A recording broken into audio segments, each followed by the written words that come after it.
Pop the popcorn, grab a Coke, and find that old VHS. We're diving deep in cheesy flicks. Yeah, we're on a vintage quest. Low reviews but high on laughs. Let's give these films a cheer. The cult classics, flops, and nuts. There are topics this year. We're the Ejectables, rolling back the years, celebrating movies that no one else cheers. From backhand juice to epic fails, we say it's all good. We're the Ejectables, yeah, we're misunderstood.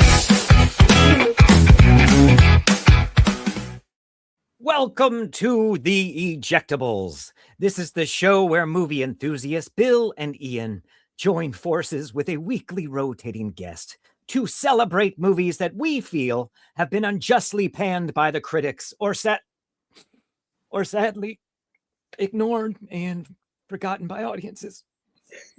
Anyway, this week we have a very, very special guest. John Babcock is awesome. Best friends with my wife since the 80s. He starred in The Secret Garden on Broadway, and he went to Harvard. He's truly one of the bestest humans in the universe. He loves TV more than movies. He's just the greatest friends. New York City! John, welcome to the show. I have to tell Bill, about that later. John made that song for my son. No, I didn't. But Did he? No. He did, in a sense. I love the yelling of New York City at the end. New York City! Like, you just didn't, you're like, I need to put some words here. No, in the version that he made for my son, it ended with Star Wars.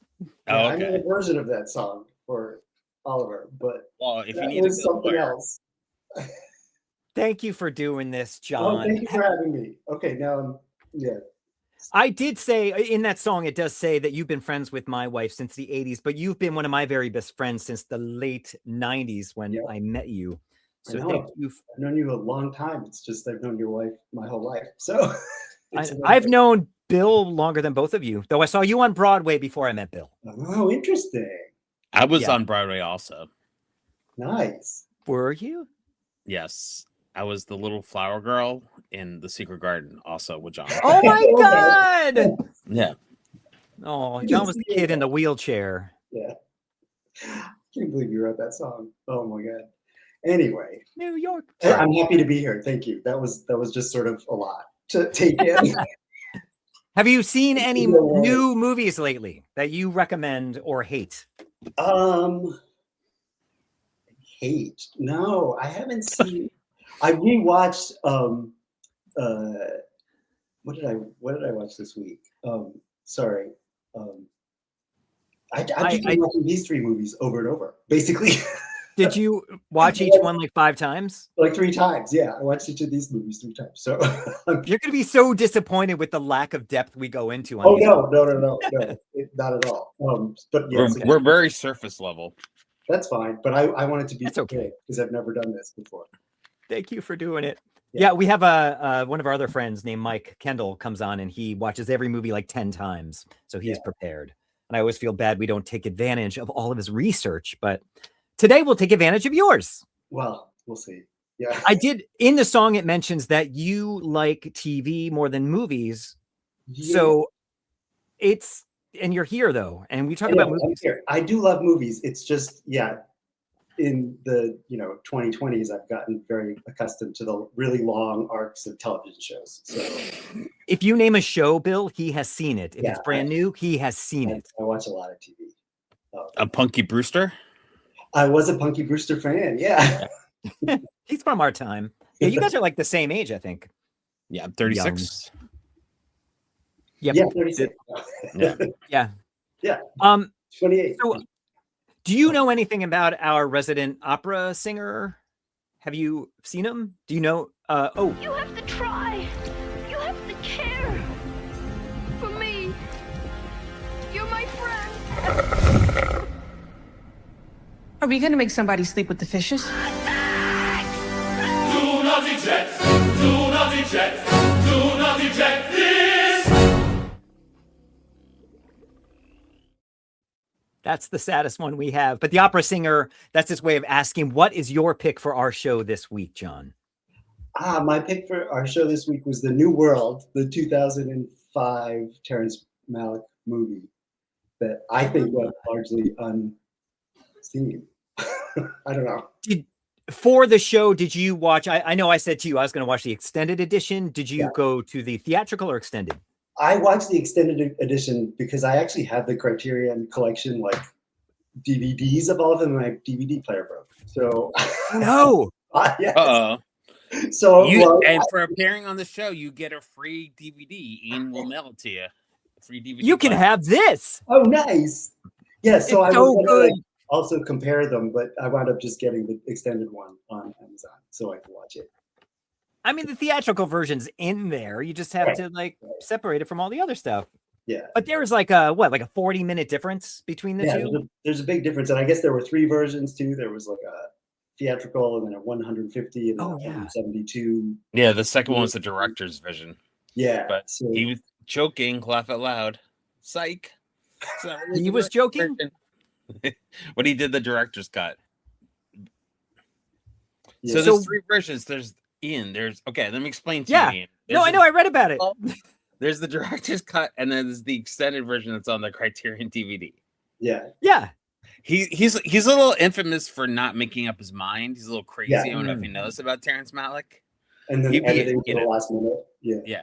And so So why this movie? Of course, it was overlooked, so that's why it's an ejectable. But why do you love this movie? And I just remember watching, when, I listened to your podcast, and it was very hard to come up with a movie that I thought was bad or underappreciated. And as you know, because we've talked about this, and this movie always stuck with me as one of the most beautiful movies I've ever seen. I have very vivid memories of sitting in the theater and watching these huge landscapes and, this very quiet, brilliantly lit film. And then you're the only person I think I've met, maybe with the exception of one other person that our friend Nat, who's seen this movie.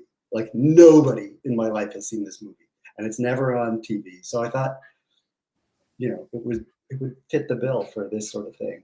It fit the bill, get it? It did fit me. Yeah, it did. It is a beautiful film. It is so beautifully shot. I love how immersive it is with the soundtrack. And speaking of screen debuts, the young Pocahontas woman is fantastic. It's absolutely fantastic, and only like 14 apparently, which I didn't know at the time. Crazy. That's nuts. That's crazy. But it was nice watching this movie, knowing that it's not as creepy as it. I'm glad it wasn't creepy. I think they keep it classy. It was a little, watching, knowing how old she was, you feel like, this is problematic, which wasn't really something we thought about in 2005 as much as we do today. So that was interesting. But it's a true story. It's a true story. Right. Well, yeah, it's like sort of a like true story because it was based on the John Smith stuff that we don't know if it's entirely accurate. Yeah. But yeah, I thought he did a good job of like filling in the Disney Pocahontas romance aspect, which everyone sort of, I guess, expects, without making it weird or too much of a love story. And, it wasn't too schmaltzy or anything. Right. Yeah. Did you like Bill, it? what? Did you? Bill? I love Terrence Malick. I love Tree of Life. That movie was derided. I think the only people that don't like Terrence Malick are the editors and the actors and the musicians that work on his movies. But then The Hidden Life, which is like a movie he made with like a real script, and he had to be on a short leash. That movie's a masterpiece. So I never saw To the Wonder, but Terrence Malick can do no harm. Days of Heaven's a masterpiece. Oh my God! Yes, I watched Badlands.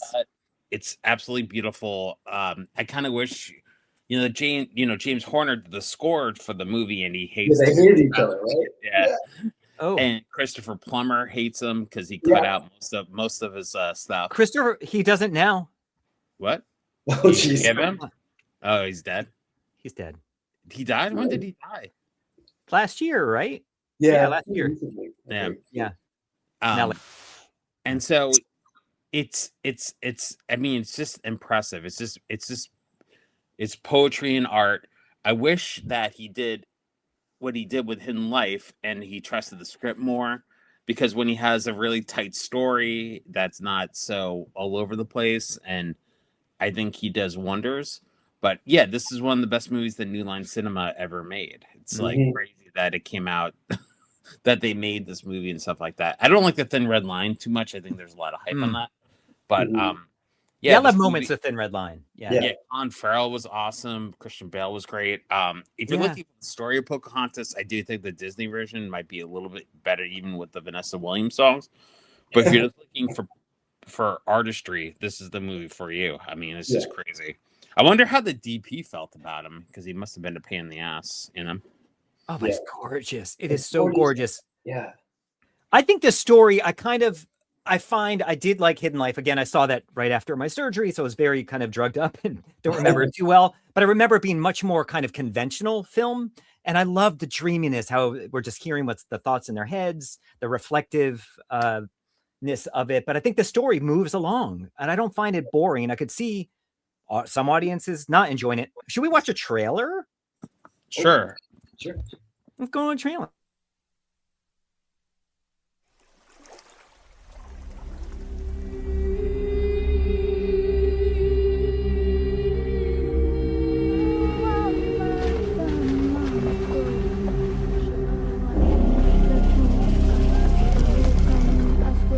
You're a curious man, Smith. What is it that you're looking for? I've always believed that something good was in store for me. Destiny all my own.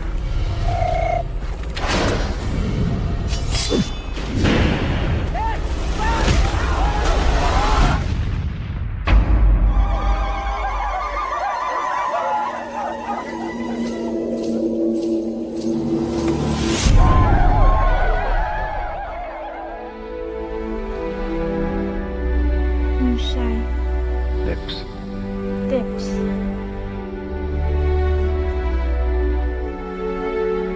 What is beyond the world? Did you bring any food?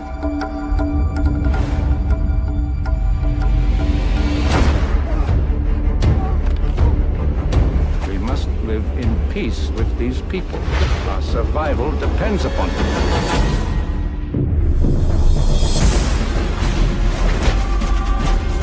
Had she not fed us, we would have starved. I beg you, let not America go wrong her first hour.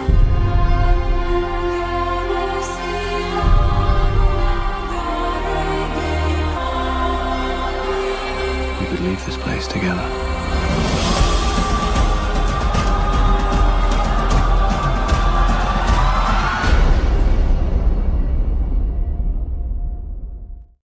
There's so many great supporting actors in this too, like Ben Mendelsohn and so many others.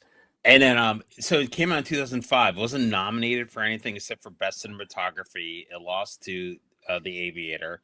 But then Ray was nominated over it. I go, are you crazy? What was? Ray, the Ray Charles biopic. Oh, yeah. Okay. It's like, wow. Yeah, I think you're right. The script, I think, maybe confused people because that trailer also is sort of misleading. I don't know. It makes it seem a lot more like it's the Foundation of America story. And I like watching it now.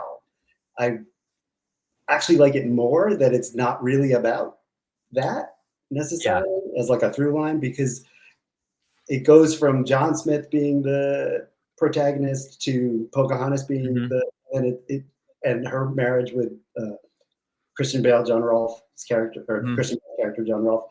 And it's sort of like, who are we watching? Like, who is this story about? And it sort of shifts. Yeah. Actually, you know, for like the general audience, I could see how it gets confusing and muddy, but rewatching it, I think it's more interesting that way. Agreed. And it's so beautiful. Yeah, it's sort of like, and the lack of a script also works in its favor after rewatching it to me, because you're dealing with discovery and the wonder of, you know, seeing something for the first time. So you have John Smith and Pocahontas discovering each other, and then you have her discovering like life outside of the tribe because she's banished, and then her going to England and just being like, what is this? Mm-hmm. Queen Anne's court, and it's like whoever is experiencing the wonder is who we're following, and it's like, oh, isn't that interesting? Like, not necessarily. Such a good pick. Did you get that, Ian? Did you? No, I didn't. Can you go over that again? It's such a good. This was. I don't know if this is my very favorite, but definitely at the top of my list of 2005. It's such a great movie, and I do think the extended edition only enhances it. And this is a great pick for the show. Oh, good. Oh, yeah. It made me also realize I think I like movies that are, because I guess it's all naturally lit, or you know, that's what I read. I think I like movies that are like that because it's like Barry Lyndon is like that. And I love Barry Lyndon. I just like moody movies where I love Barry Lyndon. I've never seen it, and Oliver was just asking me, my son, if we should watch it. I was like, should we? Should we? Yes, of course. All right. Okay, we're gonna see it. Thank you guys. Yeah. For educating me. I don't know. I just liked that trailer was interesting. It made it seem more violent and yeah, mainstreamy. Yeah. Oh shoot! Mom! Dad! It's evil! Don't touch it! Do not eject! Do not eject! Do not eject this! I guess that means it's my pick we talk about right now. So the opera singer wants to know what my pick is, and that is the 2001 film called Lantana, directed by Ray Lawrence, starring Anthony LaPaglia. It is a film about relationships and trust with a little bit of mystery in there. For me, it was one of my very favorite movies that year. And here is a trailer way down here. Trust is as vital to human relationships as breath is to life. I like being this age. I like the lines around my eyes. Are you plotting? Yeah, a bit. I think he's having an affair. I really like you, but I'm starting to wonder where this might go. Do you still love it?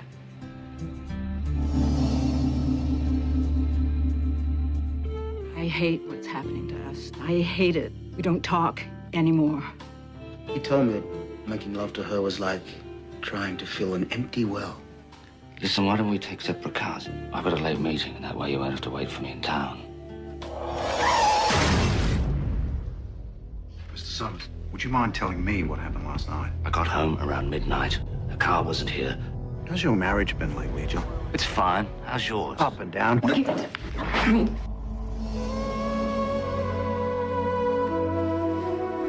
It's not that he might have slept with another woman. It's that he might not tell me. That would be the betrayal. Have you ever cheated on your wife? I tell my wife everything. That surprises me. Most men hold something back. You know what's so easy, Leon? It's so easy to go out and find somebody. You know what's hard? What's hard is not to.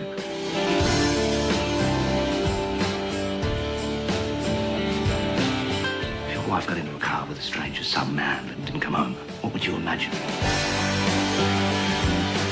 I don't want to lose you.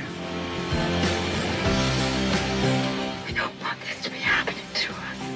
It just feels like we're going through the motions. And I want more. Sometimes love isn't enough.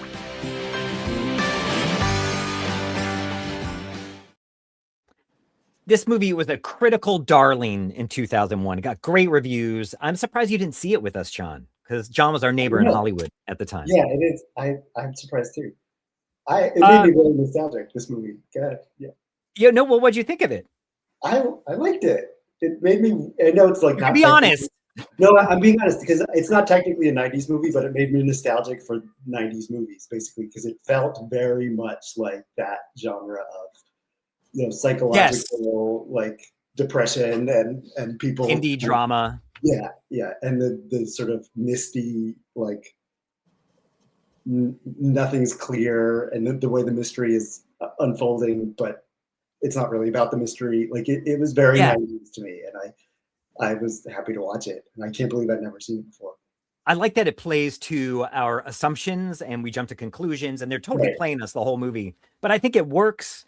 A lot of melodrama, but I think it's so well acted. Bill, what did you think?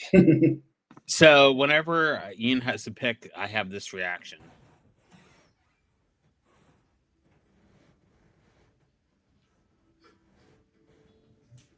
I have to say that is such a powerful scene in the movie, and don't let this spoil the movie for you, but it's such a great scene.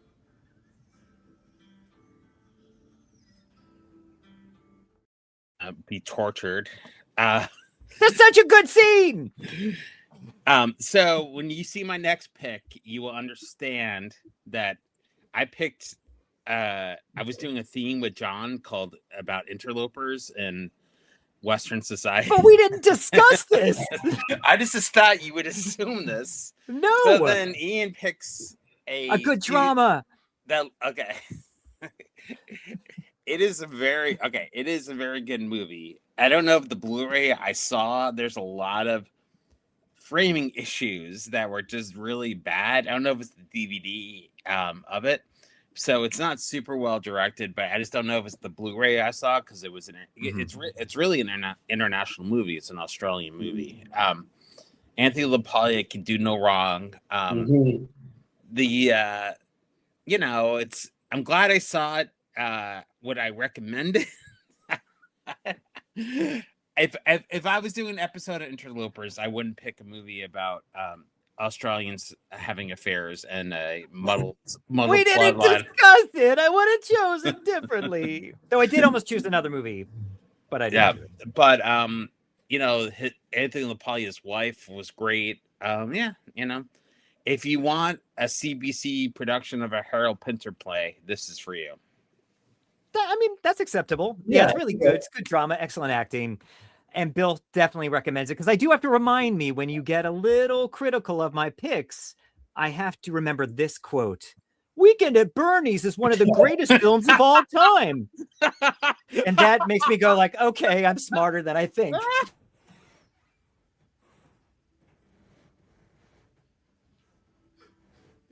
You make me cry. Weekend at Bernie's is one of the greatest comedies of all time. Yes. I have no words. So yeah, I don't know where you can find this movie. I don't know, at the dollar store, but yeah, check out Lantana. Because if you're definitely not having relationship problems, which I don't know anyone that does, I'm sure you want to be welcoming a 2-hour movie about couples. It's very going to make people uncomfortable. Yeah. If there's been some trust issues. I think this brings us to, hold on one second. The opera singer has something to say. Nobody knows. Do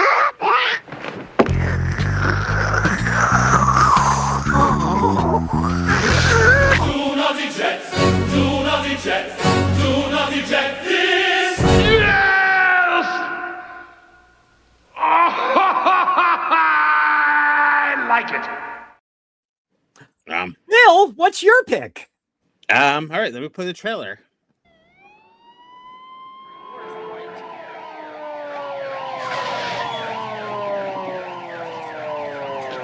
Captain Stanley White, commander of the 5th Precinct and the most decorated cop in New York City, has declared war on Chinatown. I got a complaint about you already. Today, there were 43 gang arrests, 3 gambling parlors raided, 6 sweatshops busted, You're only meant to shake up the gang kids. and now an opening blow at the man who's been called the godfather of Chinatown, Joey Tai. Mr. Tai, can you tell us if there is such a thing as the Chinese mafia? Mr. Tai, what is your comment? Mr. Tai, do you have any comment? Let me make this real clear to you right here and now. Joey Tai goes to the mayor goes to me, and the word is lay off. You think gambling, extortion, corruption are kosher? What Chinese mafia? The investigation's in your mind. These people are the biggest importers of heroin in this country. The point here is you cease and desist. Nobody wants to win this thing, do you? You don't like it, resign. Maybe everybody's right. I'm chasing something that doesn't exist. This is not the Bronx or Brooklyn. It's not even New York. It's Chinatown, Fight. It can be very easy or it can be very hard.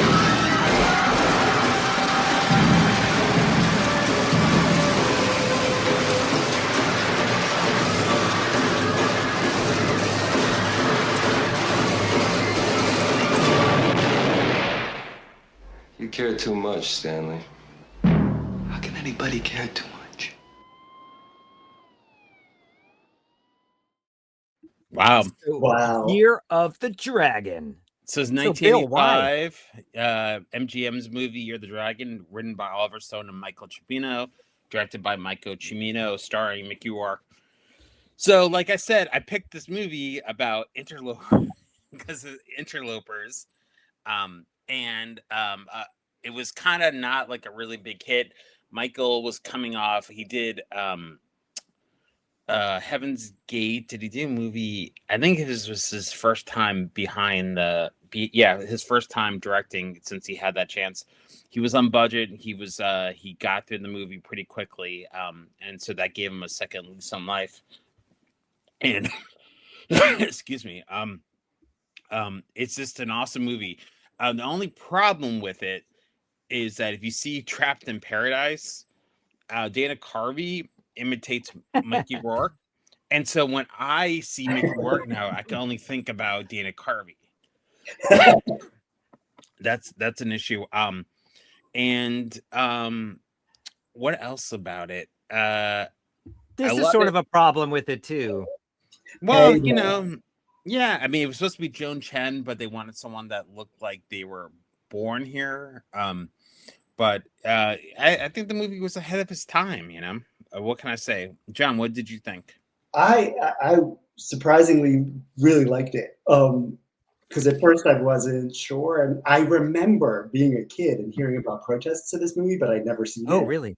Wow. Yeah, because of like that. I remember this is like the first time I remember, people protesting against like racial stereotypes. And John is in New York, so he's been immersed. Yeah, I think it was sort of, and I don't know why, just way back in my head that was there, but it's not a perfect movie by any means, but what a fascinating look at 1985 cultural stereotypes in New York City and Oliver Stone screenwriting and just women, misogyny, and the whole thing.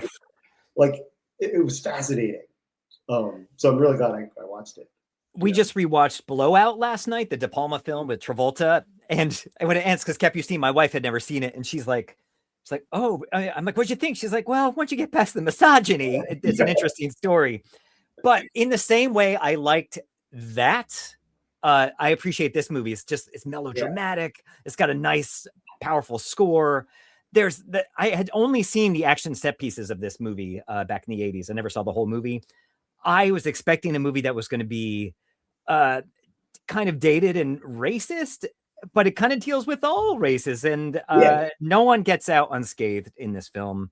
I think it's epic. I think there's a lot to really like here. I thoroughly enjoyed it. My only issue, like I said, is that poor young actress, she was out of her league. I'm going to defend her for a second, though, because I know a lot about this. And also, there's this documentary, oh God, what was it called? About Michael Cimino called oh God, I can't remember what it's called. God Save America, or I Love America, something like that. And Quentin Tarantino also says that she's the worst part of this movie in that. And yet they show a clip in this documentary of her, that line that she says, she's like, I'm not one of your gook prostitutes on the street. And it's like, this poor woman, she's probably like 22 years old. This is her first movie. There is not an actress there's maybe like 4 actresses in the world who could deliver a line like that convincingly and appropriately. And, what was she supposed to do? The material she was given. I agree. She wasn't great, but nobody helped her. Let's just say that. True. Yeah, the whole romance thing was just too much, and kind of I could understand maybe this character could fall in love with him, maybe, and he's lonely. So I could understand that, but it was just like such a distraction. And there's so much good in here. And then the end of the movie, and I'm not going to give it away too much, it feels like a Chips episode. Like it's sort of dramatic. It's like, I'm going to kill them all. And he falls down. She comes over. She's like, oh, you're okay. And they kiss in the street. And it's like a still frame. To be like, spoiler alert. It is 1985, Ian. You know. No, but there's so much. There were like Killing Fields came out. There were great movies at the time. And this is almost there. You're comparing Year of the Dragon to the Killing Fields? No, but why not? David Putnam. Well, but one of the things in this documentary Oliver Stone said was Cimino was really influenced by Scarface, and he wanted to top the Scarface nightclub scene where they destroy all the mirrors, and that's why that the whole scene was in the movie. And he was like, it doesn't really make sense, but it's like that's what he wanted. It was like that scene in the beginning of FX as well. He was going after like these big set pieces, like on purpose. 80s me love those, and because those were the only parts I saw there. But there's so much good in here. That's the only reason I mention like these nitpicky things, because it's worth seeing. They're filming on film, and they're going into the back houses of Chinatown to that song "Obsession," or "Infatuation" by Rod Stewart, and they got a handheld. I don't know how they lit it. I mean, Cimino was the man. Yeah. I mean, he totally lost his mind, and you know, I'm sure Heaven's Gate was a major problem and stuff like that. But you know, I mean, he should have made so many more movies, but he was his own worst enemy. If you read sorry. Oh, but have you read his Wikipedia page? Yeah, no, I read the biography. Oh my God, it's like exhausting. It's like he was supposed to do Footloose. He was supposed to do like just like every movie of the 80s he was attached to. And it's like there's not enough cocaine in the world to support someone who is supposed to do all of these things. This man must have been like, I like it. He also directed scenes of the Pope of Greenwich Village, which was one of my favorite movies because he got along with Mickey Rourke so well. Yeah, and apparently this movie is how Platoon got made too. Because, Oh, really? Yeah, like Oliver Stone agreed to do this so that they would make Platoon. What's the line when he's like, "You guys look like a bunch of losers, like the Cubs already"? You know, I mean, that's pure Oliver Stone. Yeah. Dude, I mean, and then he's talking about the history of the Chinese not being able to become natural citizens. I mean, that's even before the internet. So and the whole he was a history nerd. You know? How mobs started in Asia and not in Italy, and it's like. And that stuff I felt, because it was a history lesson, I felt it came out well. It wasn't like being forced down our throats. It came out. No, he wasn't doing it to show. And then John Leon, who was in The Last Emperor, oh my God, he's amazing. He was just as good as Mickey Rourke, you know. Mm-hmm. Yeah. But Cimino was the man. That was a good pick. I think it takes a weird turn that we go all the way to China. Yeah. I kind of like that. I bet they did. I don't know. He had tons of money to spend. Who knows? And that's probably why he never really had a big film again. Did he? No. Well, he did Sun Chaser. He did Desperate Hours. He did The Sicilian. Oh, yeah, Sicilian. I saw Sun Chaser on the big screen. Oh. No. He started to lose his mind by then. Yeah. So did I watching it. So, John, this comes to the part of the show where you have to pick a film that is not your own pick as your favorite film of this episode. And just remember, you come to my house. I know. And you're good friends. So if you want to continue our friendship, make your choice. Then Lantana. Oh my God, you have such good taste. No, you be honest. I want you to be honest. I think I was happy. I was happy to watch both of them, honestly, but I was more surprised by Year of the Dragon. All right. Yeah, John has taste. He does. He does have taste. Bill, what do you pick? Oh, The New World. What? I picked The New World as well. But like John said, Year of the Dragon has a lot to appreciate. And so does Lantana. It does. Thank you, John. You just saved our friendship. And I miss 90s movies where, things are sort of left mysterious. Yeah. No, I liked it. It was just the nice, refreshing pacing. Yeah. Same with New World. New World's so beautiful. Everyone, this is where you can find these movies. Lantana can be found free on YouTube. Otherwise, you have to track down an old DVD or VHS. As we said, New World is on a beautiful Criterion 4K Blu-ray, and it is also rentable. And Year of the Dragon is on Blu-ray and rentable as well. John Babcock, thank you for doing our show. Thank you for having me. This was fun. Oh, wait. He won, Bill. John won. So what does he get? What does he get? John, you know what you get. Do I get a song? My late 90s headshot. Woohoo! Yay! And he signs it. Or would you prefer a quote from Bill? I like Weekend at Bernie's. Yeah, know. You're a big TV fan. I get it. I'm sorry. No, it sort of changed the culture if you think about it. Like, yeah, it's dumbing us down. Oh. Yeah, it's not a bunch of Australians having illicit affairs in 2000s that was shot by a blind camera. How else are people gonna learn how to have affairs?